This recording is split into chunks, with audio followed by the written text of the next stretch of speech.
Hey everyone, so I thought I'd try my best to try and record a video of this painting. My laptop is very old.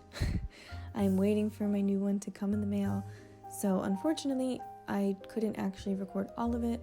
There were many places where it just froze and I had to stop, so if it randomly cuts out and then cuts back in, that's why. Also, if you see me randomly selecting another brush and then going back to the same brush I was using, that's because of my pen pressure stopping for some reason. I don't know if that's my computer's fault or if it's my tablet's fault, but I'm gonna go ahead and guess it's my computer. So hopefully I won't have any of these issues next time I try to record a video, considering my new laptop will have twice as much RAM, and hopefully my tablet will also be okay. Alright, so let's see. So I'm starting off by getting a reference image. This is a screenshot that I took from a YouTube video, and I'm sort of just mapping out, I'm writing it there. I guess there's no need since I decided to do a voiceover, but so I'm not tracing the whole thing. I'm not tracing any very specific details. That's not what I want here. Just mapping out basically where the features are. Not that I 100% plan to stick exactly to the reference image, though I want to be kind of close, so that's the only reason that I'm doing that.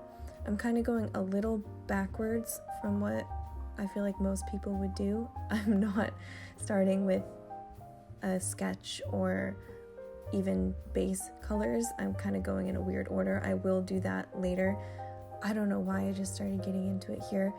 The last few paintings I did were basically like this, where I used a color picker. Some people say you shouldn't use a color picker, and I do agree with a lot of things, especially this photo. I did definitely end up changing a lot of the colors after.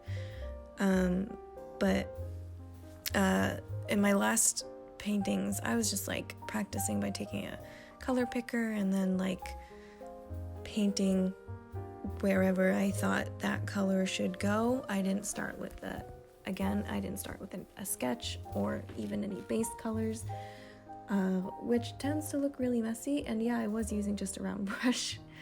So I decided a little later to switch to a watercolor brush, because obviously you can blend that a lot neater than a round brush and a smudge brush, which is what I had done before.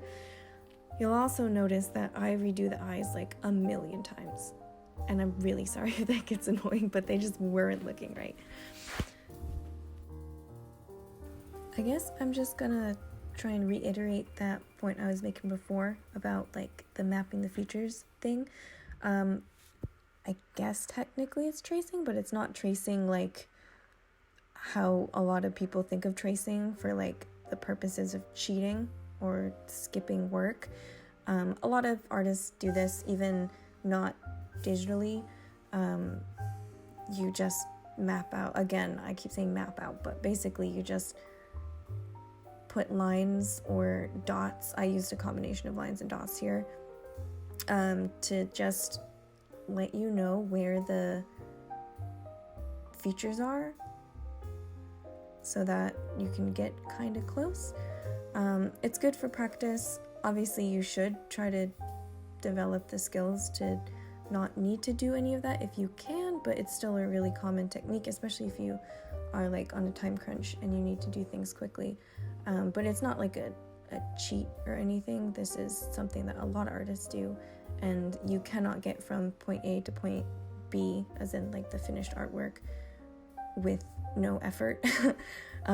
Obviously those pink lines that I've drawn are very different from the end result, so I just thought I'd say that. I don't really hear a lot of people nowadays saying that's cheating, but I guess people who would be unfamiliar with that technique might say those kind of things. So I don't know, let me know what you think.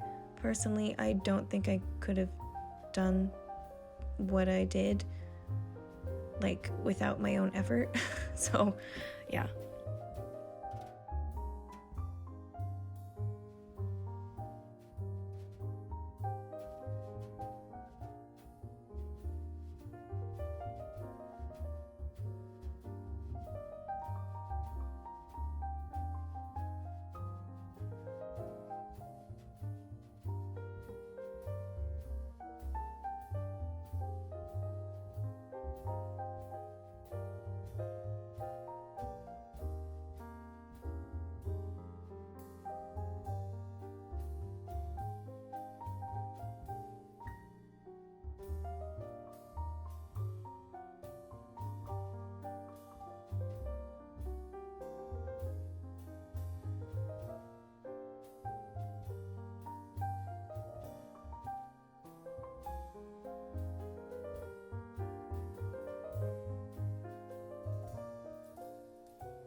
It was at this point where I decided that what I was doing was really dumb and taking a lot of time.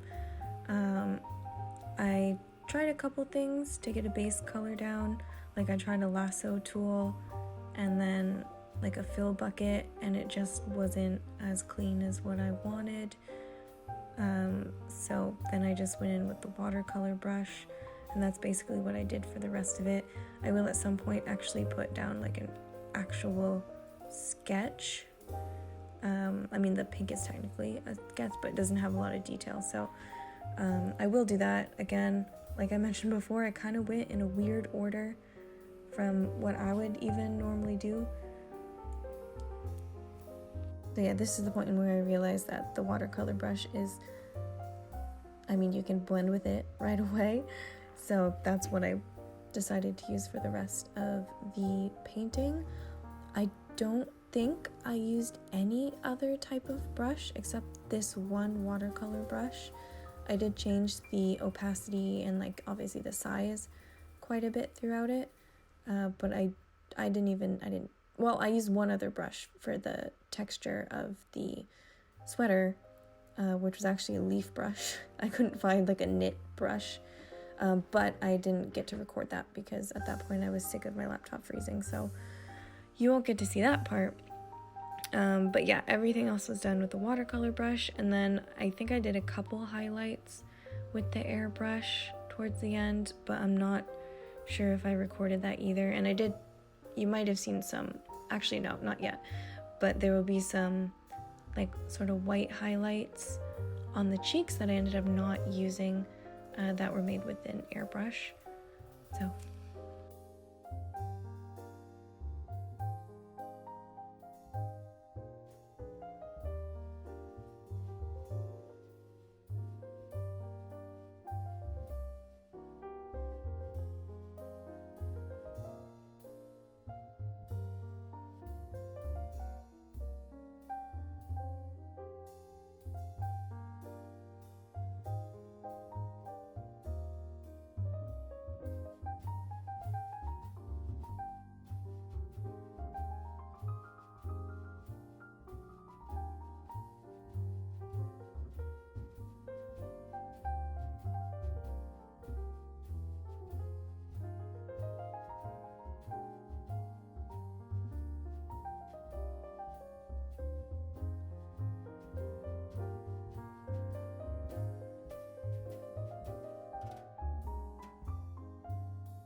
Okay, so I have no idea why I brought up that other picture in the background. I don't even remember doing that, and I didn't even notice it was up. So I do notice eventually, and I think I even wrote a note on the canvas saying, well, that was dumb. I didn't realize I was using that. But yeah, I wasn't like, that kind of feels like cheating if I were to like paint over it exactly how it was, though the opacity was really low, so I don't think that would have really helped me anyway. But yeah, so I don't know why I clicked that. I think it was probably just a mistake.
That's where I realized that I had that layer visible. As you could probably see from what you just watched, I couldn't, wherever I was painting, which was on the face, that layer, I couldn't even see underneath what I had already painted, so yeah.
Now this is where I actually start doing a sketch.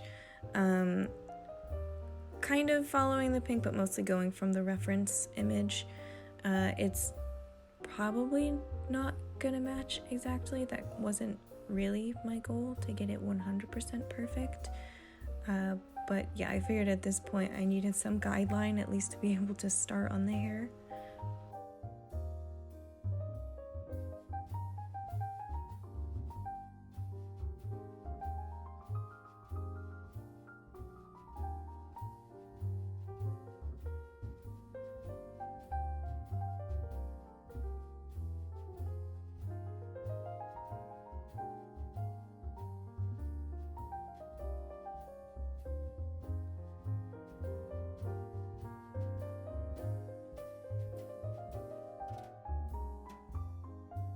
The eyebrows are really difficult because like they're a really similar color to his skin, so it was really hard to make them visible.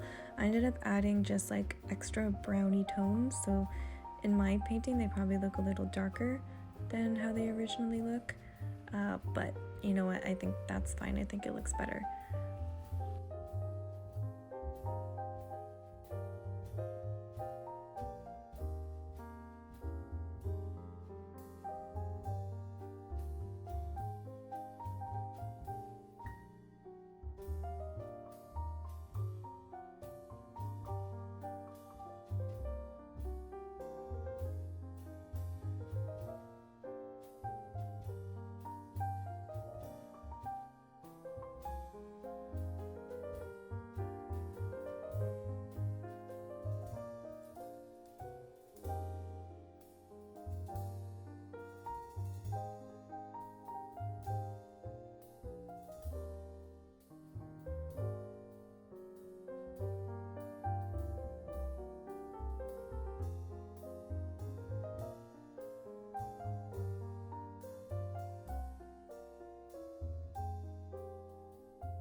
Oh yeah, this is where I was trying out some like airbrush highlights to see if that would look nice, but it's way too soon for that, so I just ended up hiding that layer, and I don't think I even used it again.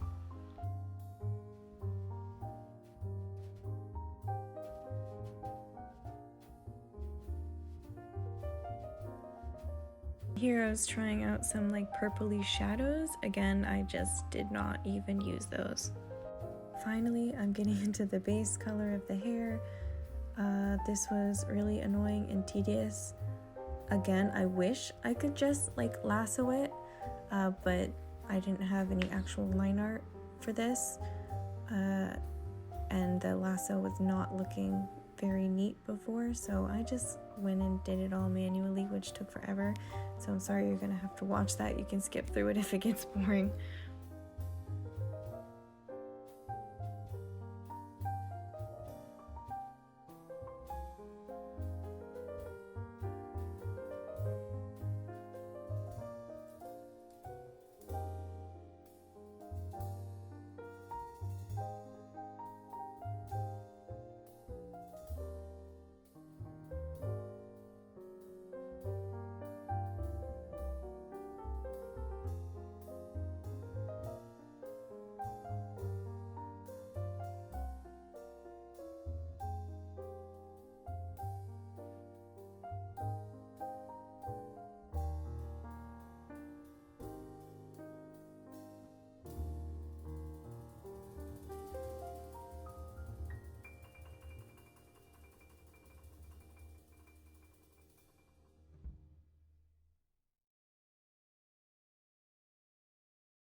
So in this like Square Enixy style that they do their hair in, it's really hard to translate it into painting without it looking kind of ridiculous, I think, because it's not so natural to draw hair in individual strands, but that's kind of how they're modeled in the games.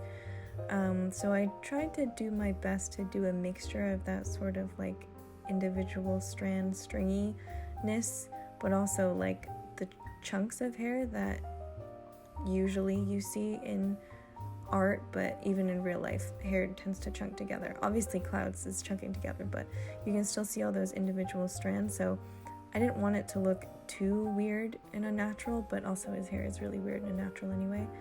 I don't know. I hope it makes sense. It took a lot of time to make it look decent.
So for hair like this, like Square Enixy characters, like my Reno painting I did earlier this year, for example. I always try to go from dark to light so that it looks a bit more natural, as in terms of like the shadows are clearly underneath everything else.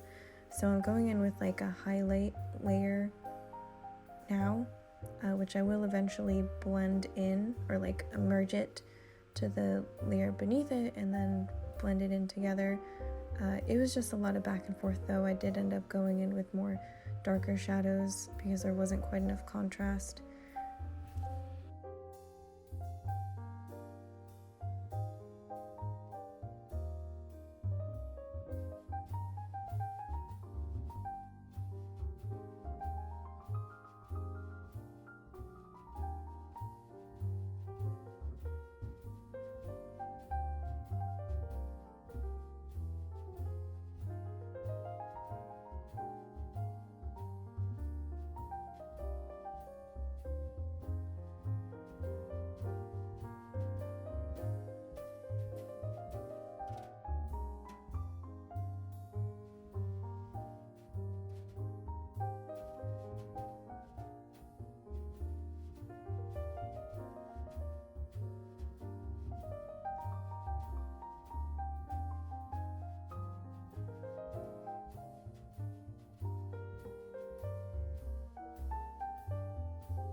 Okay, so I'm finally trying to start on the clothes. honestly, I was terrified to try and do his sweater because I had no idea how I was going to do that texture, but it worked out in the end. I don't think I actually was able to record much of that, but I did get like the base down. I decided to do like a base color first and then put in some shadows like I would normally do if there wasn't like a weird sweater texture on it. And then after that, I went and did another brush in like a lighter bluey black gray color. That was actually, it was a leaf brush, but it looked kind of like a knit pattern, the way that it was if you like changed the settings and didn't let it scatter. So I ended up using that because I could not find like a knit pattern brush for Fire Alpaca, or that would work in Fire Alpaca, and I had no idea what I would do if I wanted to make my own.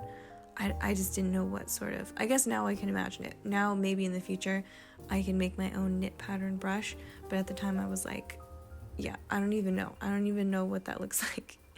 So tried my best. Hopefully it looks okay.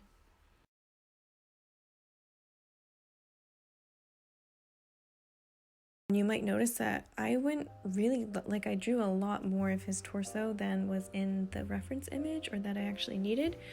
I don't know how that happened. It was probably just because, I don't know, my reference was cut off at the bottom or something, so I just wasn't paying attention. But I did end up cropping it a lot.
And this is what it turned into. I hope you enjoyed. I wonder maybe if I should explain kind of what I did afterwards. So when I start up Fire Alpaca again after it froze for the last time, I think I continued the next day. I just went and continued coloring the like leather straps, and at that point I actually started adding a lot of texture to the leather, and then I did both of the straps at the same time, kind of got in a groove with that until I realized I had to get to the metal part on his shoulder. And I was like, what? How do I do that? But I don't know. I think it turned out okay. Just put in a bunch of scratches and dots and whatever.